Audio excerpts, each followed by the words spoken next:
Dear students, in this video we are going to discuss about flotation, which is the second part of this chapter. So to discuss about flotation, first of all we should know what is a thrust, and then we should know what is a pressure.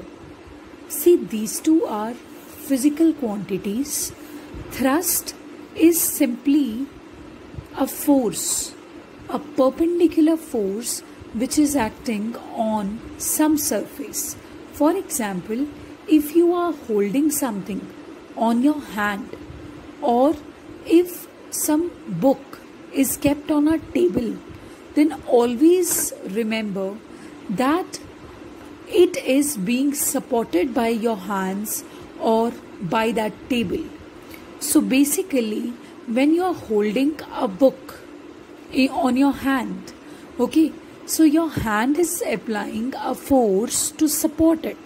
So that perpendicular force which is acting normally on the surface of that book, that is known as thrust.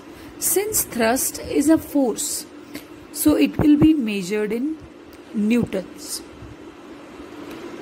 and it will be a vector quantity. Okay. Similarly, now we will talk about pressure. What is a pressure? For understanding the concept of pressure, you should answer these questions first. We know that if this is some heap of sand, and if some person is standing with his feet on the sand, then his feet are going to get inside this heap of sand, isn't it? Well, yes. But if the same person lies on the heap of sand, he is not going to get inside it. Okay, he is not going to get inside it. Why? See, force that is acting in both the cases, that force is equal to weight only. In this case also it is equal to weight of the man. In this case also it is equal to weight of the man. But in one of the cases, the man is going inside the sand, whereas in other case this does not happen. So can you imagine what could be the reason behind it? Okay, next question that I'll ask you is, why do you think that the school bags have the straps which are very, very broader? School bags have straps with the help of which the school bags are kept on the shoulder. So why those straps are broader?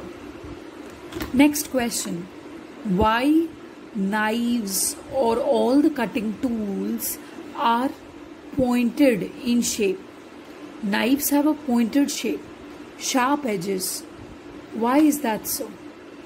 And why always it is kept in mind that the building that we are making has a very, very broader base? It has a very, very broader base. So why is that so? The answer to all these questions lies in the concept of pressure. Actually, when we are applying a force on some area, then it matters on what amount of area we are applying the force. Suppose if we are applying the force on a larger amount of area, then the pressure reduces, the burden, the pressure reduces.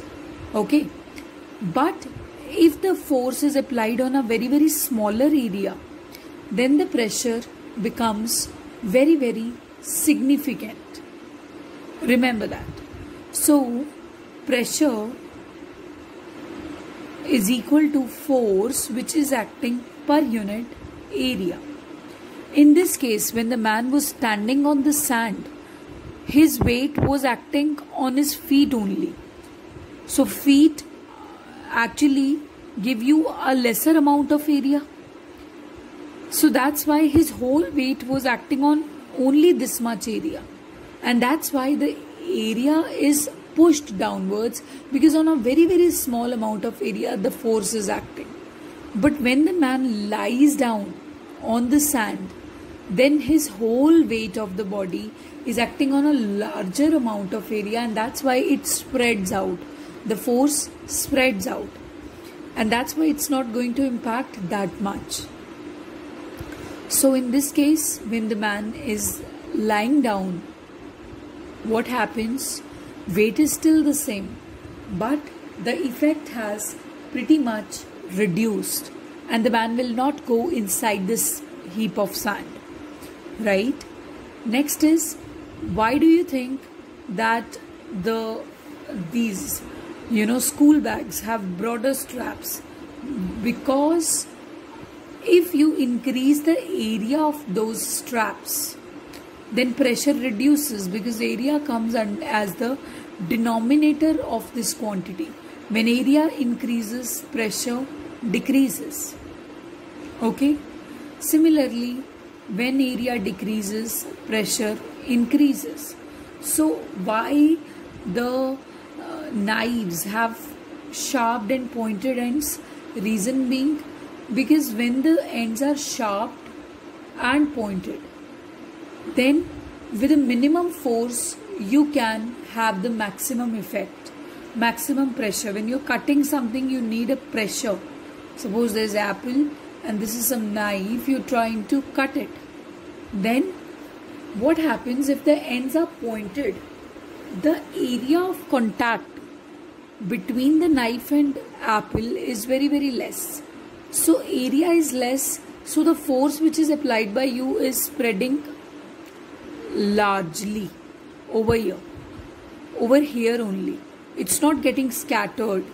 So that's why that force is very much, that force has enough magnitude to cut this apple. So this is the concept of pressure. Remember that area increases, pressure decreases. Area decreases, pressure increases. In some of the situations you need larger pressure. In some of the situations you need lesser pressure. So it is all controlled by adjusting the area. Okay, so this is all about this concept.